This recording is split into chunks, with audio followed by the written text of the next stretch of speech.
There's a dynamic of racism and prejudice. For myself, racist attitudes were deeply, deeply conditioned. Again, it was just part of my world, like the air and the sun. As a kid, I did racist things. Most pronounced, driving through a black neighborhood with another teenager, yelling derogatory names at black people. One more brick in the wall of people's lives. It wasn't until I was 17 or 18 that I questioned racism, and if time permits, we might talk about that. But I still have attitudes within me of conditioned racism. So I want to read a poem that talks about the depth of this conditioning. What I write about isn't so present today, but it was at the time I wrote this quite a number of years ago, and it's called A Handshake, and it's about meeting a black acquaintance of mine in a food store and saying hi and shaking hands. A handshake. I wince slightly, ever so slightly, and I feel mixed feelings as I shake your hand. My mind has broken the chains of my past, and I know it's okay to shake your hand. But the emotional conditioning of my childhood sends some small part of my psyche to the store to look for disinfectant.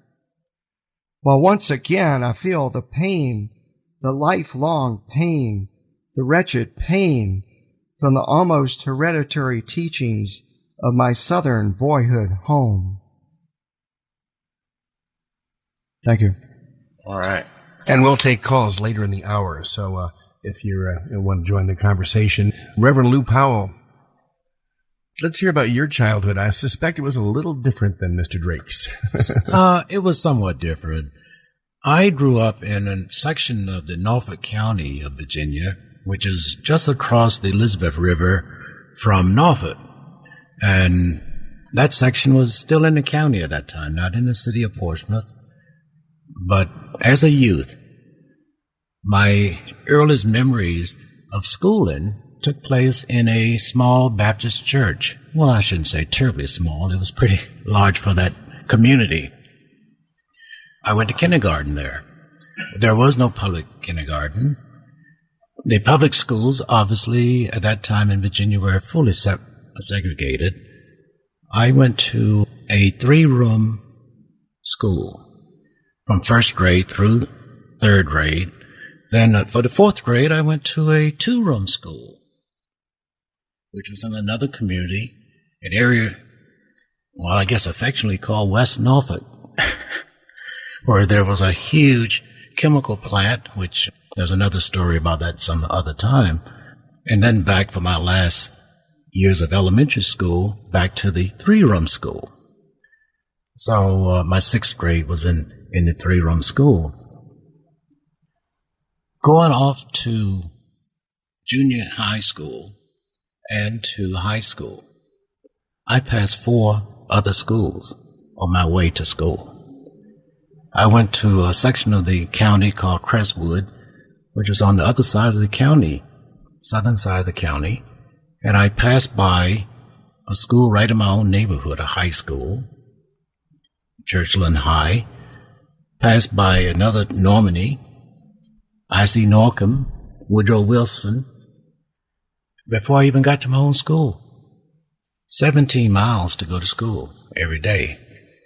But I realized early on that my parents raised me with a slightly different view of people, not just white people, but people. My father was a Baptist minister, and with that training, he would have been considered somewhat middle class within what was black community. And let me just back up for a moment. My family was not all black. Most of my family was Native American, but during that time, we could not claim it. Virginia had these very strict laws that disallowed any identification other than white and colored. And you would be punishable by imprisonment if you expressed anything differently. As a young child, I often wondered why my dad had to go off and pay a tax to go to the voter's booth. was called a poll tax.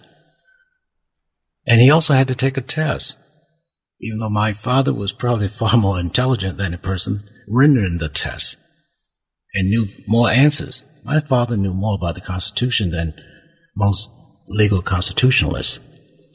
But he still had to take these tests and pay a tax every year. And I always wondered about that, because the laws have been put in place to tax people of color primarily. And that was disconcerting to me as a child.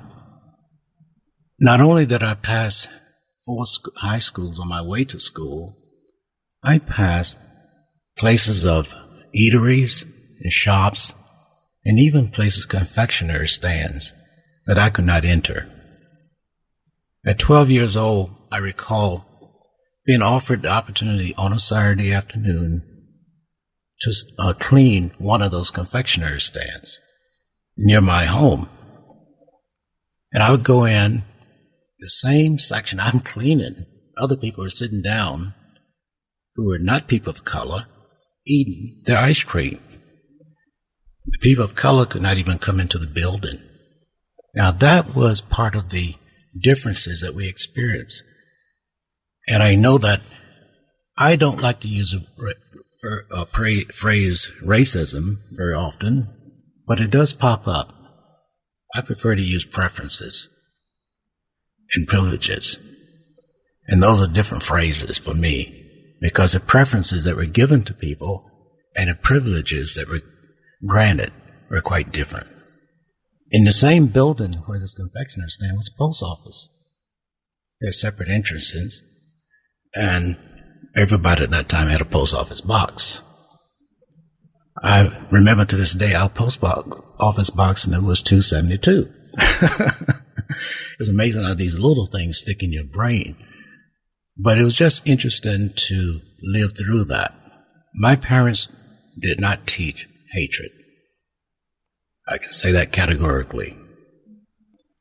I listened to, just earlier today, you played a piece of that, Steve, from Dr. Martin Luther King, about his daughter talking about going to Funland. I recall my father explaining to us the same words, almost verbatim, as a child, and saying that there are some people who do wrong and who don't understand, and there are people who want to do right, but they were not allowed to do so based on the laws and the particular things in their communities. So that I understood, I internalized that. Now, don't get me wrong, my father was, and my mother was, ardent people who wanted justice to be done for all people. As a high school student, my father came to me one day because he knew that I had pretty good grades in high school, and he knew that my disposition could probably handle most things. And he said, "Would you mind if I put your name in to go to Churchland High School, a school to which I could walk?" It was about five blocks from my house. And I thought about it. He said, "Don't answer now, just think about it." So I thought about it, and I remembered all of these things that bubbled up in my head. Now, I'm a sophomore in high school, in the late 50s.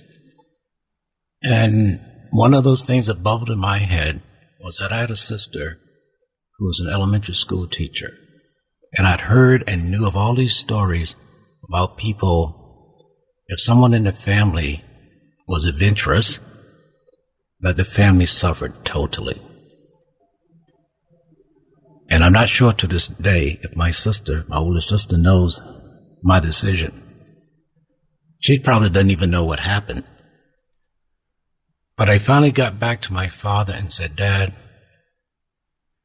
Naomi works in the school system. I don't want Naomi to lose her job. I will wait." And to this day, I'm glad that I made that decision for her sake. She got a chance to retire from that school system with a pension.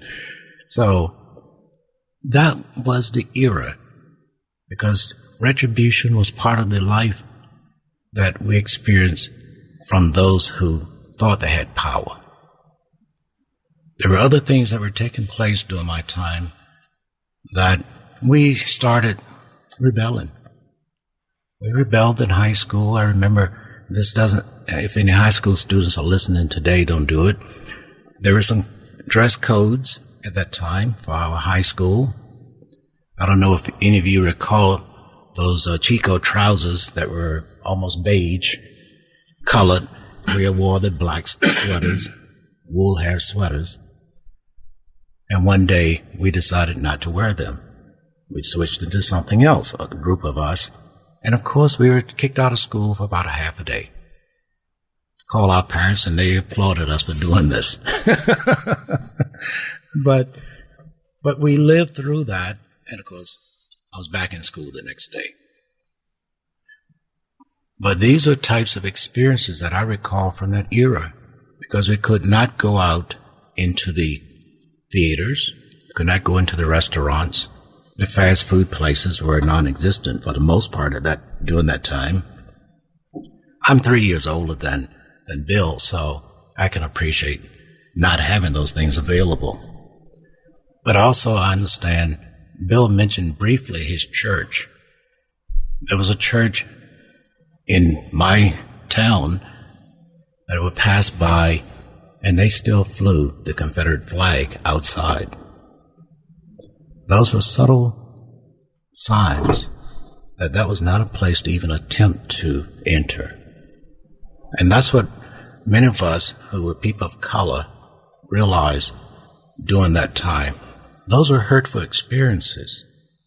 But the fact that we tried, our parents and other adults tried to teach us how to live with that, but also at the same time try to do our best.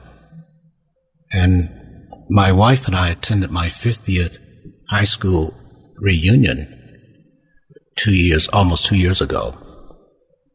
And she heard one of my remaining teachers, an English teacher, who said that to the group, reminding us that even the teachers taught us to always do our best.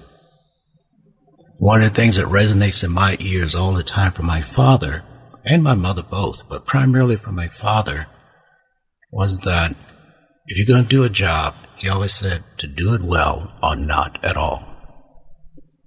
And that lived within me to this day.